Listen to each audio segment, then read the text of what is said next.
വർക്കലയിൽ ട്രെയിൻ ഇറങ്ങി പാപനാശം കടൽ തീരത്തേക്ക് ഞാനൊരു ഓട്ടോ പിടിച്ചു. റെയിൽവേ സ്റ്റേഷനിൽ നിന്നും ഇങ്ങോട്ടേക്ക് കഷ്ടിച്ച് 4 കിലോമീറ്റർ കാണാം. ടൂറിസ്റ്റ് സീസൺ ആണെങ്കിലും വഴിയിലൊന്നും വലിയ തിരക്കില്ല.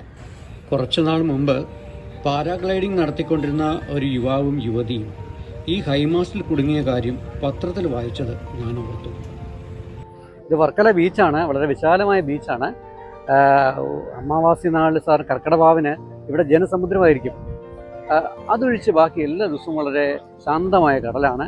അതുകൊണ്ട് തന്നെ പുതുതായിട്ട് കേരളത്തിലെ 7ാമത്തെ ഫ്ലോട്ടിംഗ് ബ്രിഡ്ജാണ് ഇപ്പം തുടങ്ങിയിരിക്കുന്നത്. അതായത് ഈ ജില്ലയിൽ, തിരുവനന്തപുരം ജില്ലയിലെ ആദ്യത്തേത്. നമുക്കത് വിശദമായി കാണാം അടുത്തോട്ട് പോയാൽ. വിദേശ ടൂറിസ്റ്റുകളാണ് ഇവിടെ കൂടുതൽ. അവരൊക്കെയും സൺബാത്തിന്, അതായത് വെയിൽ കൊള്ളാൻ പോയിരിക്കുകയാണെന്നാണ് ഞാൻ അന്വേഷിച്ചപ്പോൾ അറിയാൻ കഴിഞ്ഞത്. കോവളം കഴിഞ്ഞാൽ തിരുവനന്തപുരം ജില്ലയിലെ മോസ്റ്റ് പോപ്പുലർ ബീച്ചാണ് വർക്കലയിലേത്. 2 ബീച്ചുകളും വളരെ വലുതാണ്. ശക്തമായ തിരകളില്ലാത്തതിനാൽ കടൽ തീരം വളരെ ശാന്തവുമാണ്. വർക്കല ബീച്ചിലെ ഏറ്റവും അട്രാക്റ്റീവായ കാഴ്ച ഏതെന്ന് ചോദിച്ചാൽ ഒരു ഉത്തരവേ ഉള്ളൂ. അത് 2023 ക്രിസ്മസ് കാലത്ത് ആരംഭിച്ച ഫ്ലോട്ടിംഗ് ബ്രിഡ്ജ് തന്നെയാണ്. അതിൽ കയറി കടൽ കാഴ്ചകൾ കാണാൻ ദിവസവും വലിയ തിരക്കാണ്. ബീച്ച് ടൂറിസത്തിന്റെ ഭാഗമായിട്ട് സ്റ്റാർട്ട് ചെയ്തതാണ് ഈ ഫ്ലോട്ടിംഗ് ബ്രിഡ്ജ്. ഒരു 100 മീറ്റർ കാണും. ലൈഫ് ജാക്കറ്റ് ഇട്ടുകൊണ്ട് മാത്രമേ ഇതിൽ കയറാൻ പറ്റുള്ളൂ. ഇതേപോലെ തന്നെ എന്തെങ്കിലും ഹൃദയത്തിന് അസുഖമുള്ളവരെ ഇതിൽ കയറാൻ പാടില്ല. ഇതൊക്കെ എഴുതി വെച്ചിട്ടുണ്ട്. ഇത് ഒരാൾക്ക് ടിക്കറ്റ് ചാർജ് 120 രൂപയാണ്.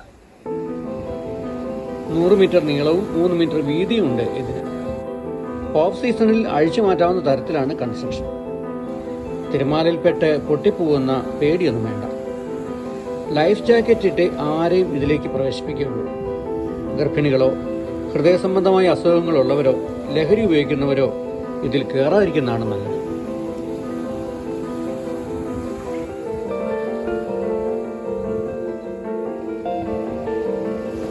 ഞാൻ ഫ്ലോട്ടിംഗ് ബ്രിഡ്ജിൽ കയറാൻ ടിക്കറ്റ് എടുത്തു 120 രൂപ. ബാക്കി ഇതാ നോക്ക്, ഫ്ലോട്ടിംഗ് ജെട്ടി 100 രൂപ. അത് കഴിഞ്ഞപ്പോൾ പറഞ്ഞത് ATV 250 രൂപയാണ് ഒരാൾക്ക്. Speed boat 400, banana boat 450, jet attack 450, jet sky 500, crazy sofa 500. ഇതാണ് റേറ്റ്. ഇത് നമുക്ക് അതിനകത്ത് കയറാം.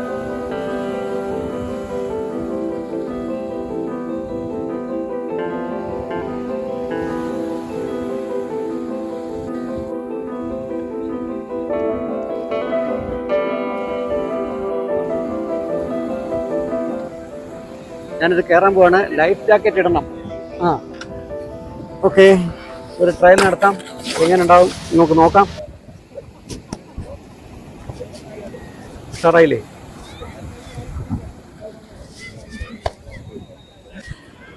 ഞാൻ ആദ്യമായിട്ടാണ് ഇതിനകത്ത് കയറാൻ പോകുന്നത്. എങ്ങനെയുണ്ടെന്ന് നോക്കാം. ഫ്ലോട്ടിംഗ് ബ്രിഡ്ജ് കയറുമ്പോൾ മറ്റുള്ളവരെ പോലെ എനിക്കും ആകാംക്ഷ ഉണ്ടായിരുന്നു. എങ്ങനെയായിരിക്കും ആ അനുഭവം? തുടക്കത്തിൽ പേടിയും തോന്നിയിരുന്നു. വളരെ ഇൻട്രസ്റ്റിംഗ് ആണ്. ഞാൻ ഇതിലേക്ക് കയറി. നമുക്ക് കടലിൽ പോയാലുള്ള ഒരു അനുഭവം. തിര വന്നു പോകുന്നു. ഓരോ തിര വരുമ്പോഴും എൻ്റെ അവസ്ഥ അതുതന്നെയായിരുന്നു. ചിലർക്ക് കടൽച്ചൊരുക്കുണ്ടാകും, വൊമിറ്റിംഗ് സെൻസേഷനും വരും. എൻ്റെ പേടി പതുക്കെ പതുക്കെ മാഞ്ഞുപോയി. ഇത്രയധികം ആളുകൾ എൻ്റെ ഒപ്പം ബ്രിഡ്ജിലുണ്ടല്ലോ, പിന്നെ എന്തെങ്കിലും പറ്റിയാൽ തന്നെ ലൈഫ് ഗാർഡുമാർ ബ്രിഡ്ജിലുണ്ടല്ലോ എന്ന ആശ്വാസവും ഉണ്ടായിരുന്നു. എൻ്റെ കൂടെ ഫ്ലോട്ടിംഗ് ബ്രിഡ്ജിലുള്ളവർക്കൊന്നും, കുട്ടികൾക്ക് പോലും വലിയ പേടിയുള്ളതായി ഞാൻ കണ്ടില്ല. സത്യത്തിൽ കുട്ടികൾ എൻജോയ് ചെയ്യുക തന്നെയായിരുന്നു.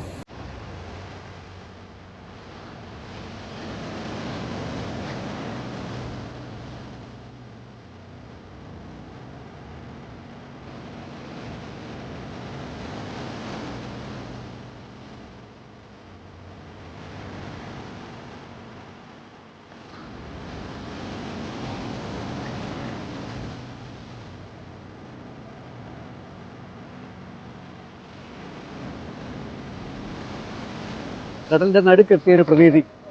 വലിയ തിര. നോക്ക് നോക്ക് നോക്ക് നോക്ക്.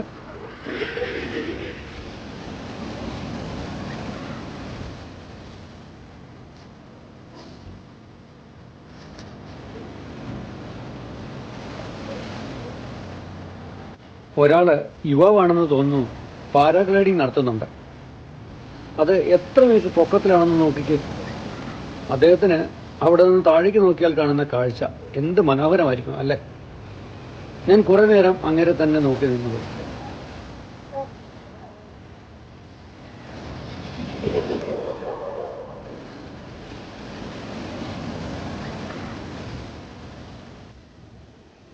അടുത്ത തിര വന്നപ്പോഴാണ് എങ്ങും പിടിക്കാതെയാണ് ഞാൻ ഈ ഫ്ലോട്ടിംഗ് ബ്രിഡ്ജിൽ നിൽക്കുന്നതെന്ന് മനസ്സിലായത്. ഇതിലൊരിക്കലെങ്കിലും നിങ്ങൾ കയറണം കേട്ടോ. ആദ്യമൊക്കെ ഒരു പേടി തോന്നും, പിന്നെ അങ്ങോട്ട് ഈ ചാഞ്ചാട്ടം വലിയ രസമാണ്. പിന്നെ നമ്മളെ ഇറക്കി വിട്ടാലും ഇറങ്ങി പോകില്ല. ഞാൻ എന്താ ഫ്ലോട്ടിംഗ് ബ്രിഡ്ജിൻ്റെ ഇങ്ങനെ അറ്റം വരെ വന്നിരിക്കുകയാണ്. ഇനി അങ്ങോട്ട് പോകാൻ സ്ഥലമില്ല. ഇതാ കണ്ടാൽ കടലിൻ്റെ അടുക്ക് വന്ന പോലെ അല്ലേ. ഇവിടെ നോക്ക് നല്ലൊരു പ്ലാറ്റ്ഫോമാണ്. ഞാനിപ്പോൾ എങ്ങും പിടിക്കാതെ നിൽക്കുന്ന റിസ്ക്കാണ്.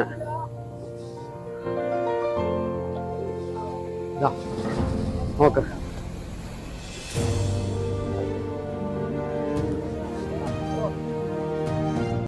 ജെറ്റ് അറ്റാക്ക് എന്നും ജെറ്റ് സ്കൈ എന്നും ഒക്കെ പറഞ്ഞ സാധനങ്ങൾ ഈ കാണുന്നതാണെന്നാണ് എനിക്ക് തോന്നുന്നത്.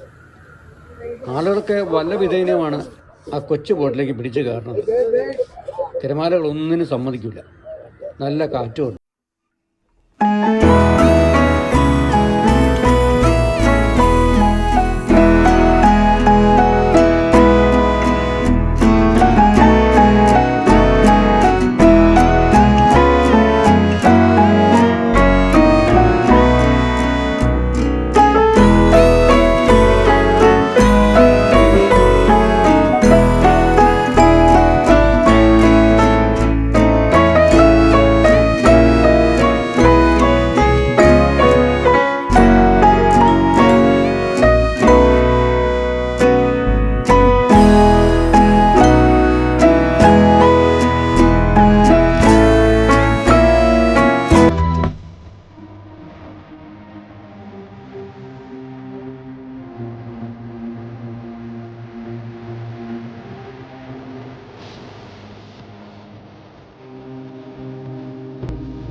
ജെറ്റ് പോലെ കുതിച്ചു പോയാണ് ആ കൊച്ചു ബോട്ടിൽ ഒരു കുട്ടി ഒറ്റയ്ക്ക് കയറിപ്പോണത് കണ്ടു.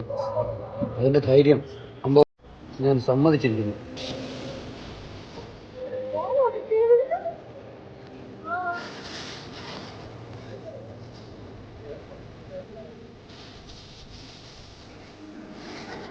കനത്ത വെയിലും ചൂടും എനിക്ക് പ്രശ്നമായിരുന്നു. മറ്റുള്ള വിസിറ്റേഴ്സ് ആരും അതത്ര കാര്യമാക്കുന്നുണ്ടെന്ന് എനിക്ക് തോന്നിയില്ല. എല്ലാവരും ഫ്ലോട്ടിംഗ് ബ്രിഡ്ജിലെ ആടിയുലയിൽ ആസ്വദിക്കുകയായിരുന്നു എന്നെനിക്ക് തോന്നുന്നു.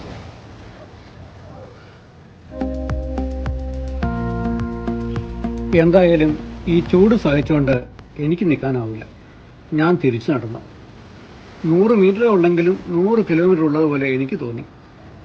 അപ്പോഴും ഫ്ലോട്ടിംഗ് ബ്രിഡ്ജിൽ കയറാനുള്ള ആളുകളുടെ ഒഴുക്ക് അവസാനിച്ചിരുന്നില്ല.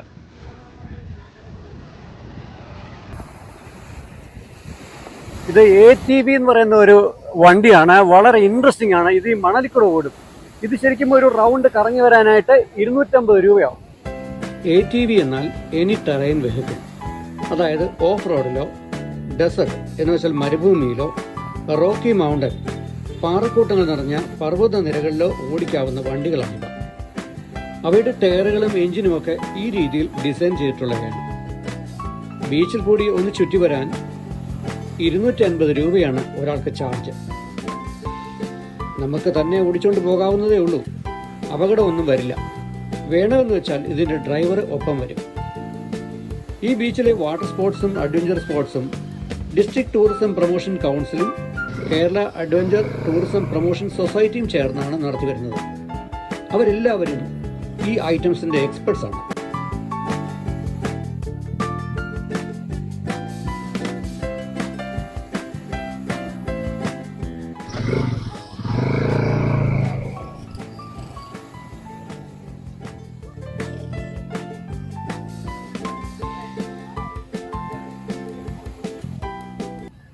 നമ്മൾ വർക്കല ബീച്ചിൽ കാണുന്ന ക്ലിഫുകളാണിത്.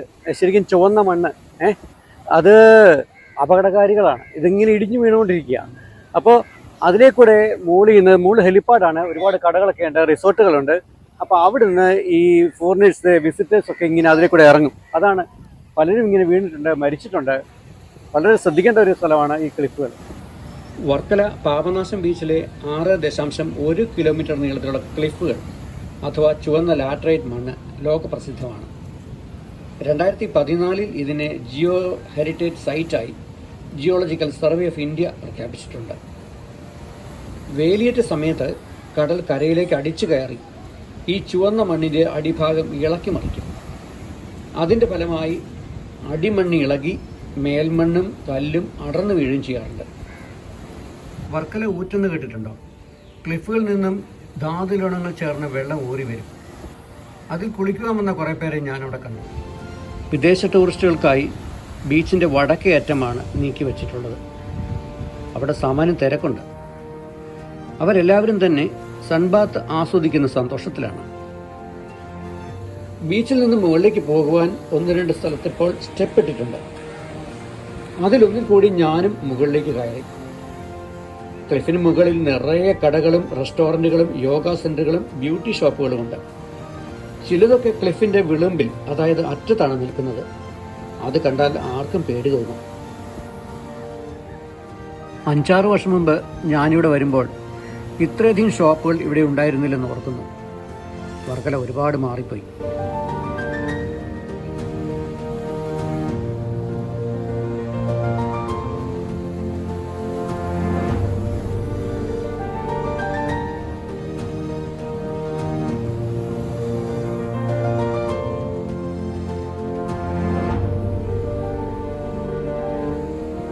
ഹോട്ടലുകളും റെസ്റ്റോറൻറ്റുകളും തന്നെ 5000-ന് മേൽ വരും.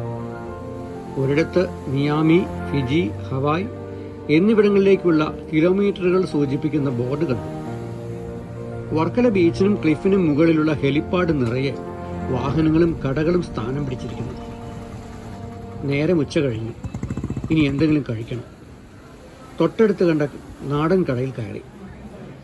ഊണ് കഴിഞ്ഞിട്ട് വേണം മറ്റൊരു പ്രധാന കാഴ്ച നിങ്ങളെ കാണിക്കുവാൻ. ഇതാണ് വർക്കല തുരപ്പ്. ഇങ്ങനെ പറഞ്ഞാൽ മനസ്സിലാവുന്നില്ല അല്ലേ? തുരപ്പ് എന്ന് വെച്ചാൽ തുരങ്കം, ടണൽ. പണ്ട് തിരുവനന്തപുരത്ത് നിന്നും വടക്കോട്ടുണ്ടായിരുന്ന ജലപാത ഈ തുരങ്കത്തിനുള്ളിലൂടെയാണ് കടന്നു പോയിരുന്നത്. തുരങ്കങ്ങൾ 2 ഒന്നിൻ്റെ പണി 1877-ലും രണ്ടാമത്തേതിൻ്റെ പണി 1880-ലും തീർന്നു. ആദ്യത്തേതിന് 2370 അടിയും രണ്ടാമത്തേതിന് 1140 അടിയും നീളമുണ്ടായിരുന്നു. ആളുകളെയും സാധനങ്ങളെയും വഹിച്ചുകൊണ്ട് ഇതിലേ കടന്നുപോയ വള്ളങ്ങൾ എത്ര! ബ്രിട്ടീഷുകാർ പണിത ഈ തുരങ്കത്തിൻ്റെ നഷ്ടപ്രതാപത്തെക്കുറിച്ച് ഓർത്ത് ഞാൻ അല്പം അവിടെ നിന്നുപോയി. ഇന്നത്തെ എൻ്റെ യാത്ര ഇവിടെ അവസാനിക്കുകയാണ്. വ്ളോഗ് ലോകം ഇതുവരെ സബ്സ്ക്രൈബ് ചെയ്യാത്തവർ തീർച്ചയായും സബ്സ്ക്രൈബ് ചെയ്യണേ. നിങ്ങളുടെ കമൻസും എനിക്ക് വേണം. വീഡിയോ ഇഷ്ടമായാൽ ഷെയർ ചെയ്യാനും മറക്കരുത്. മറ്റൊരു വീഡിയോയിൽ കാണും വരെ നന്ദി, നമസ്കാരം.